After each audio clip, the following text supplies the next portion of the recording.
Let's talk about mate. So if you're a soccer fan, I'm sure you have seen Messi walking around with a gourd in his hand and a thermal on the other hand, right? So what is that? Let's talk about it. Mate has been drunk in various forms for probably over 1,000 years in southern part of South America. The Yerba Mate tree looks like this, and it's native to the most southern part of Brazil, all 3 states, and small parts of Paraguay and Argentina as well. And it was the indigenous Guarani people that were the first ones to actually drink this. And they passed it down to many other tribes in the area, actually including the Incas of Peru. There was actually this trade route that left Santa Catarina, a state in Brazil, and arrived to what today is Peru. The word mate is an Inca word that means gourd. When the Spanish colonizers arrived, they saw the natives offering mate, and they thought that that's what the tea was called, but they were actually offering the gourd itself to each other. The actual name of the tea within the Guarani people was called ka'a, which means sacred plant. And then when the church arrived with the Jesuit missionaries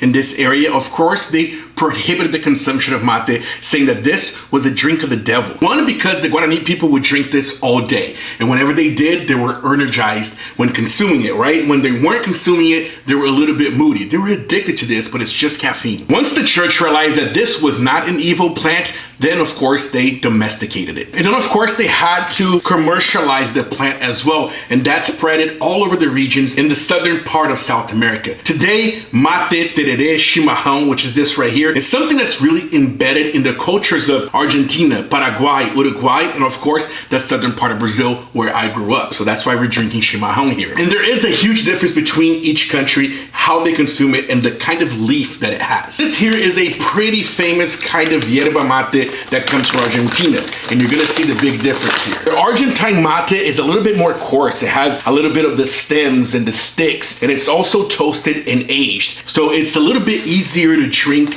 and a lot easier to make than the Brazilian chimarrão that has that really fine green powder. The Uruguayan mate is also aged, but it only contains the leaves, and it's also always grown in Brazil. Brazil is the biggest grower of the yerba mate. And the Brazilian mate here, or chimarrão as we call it, has that fresh green color. That's because it's fresh leaves, and it is a little bit harder to make and a little bit harder to master, so it doesn't get, clogged. And then we also have terere, when a lot of the times they use an Argentine leaf, so that toasted more sticks, but it's served with cold water and lime.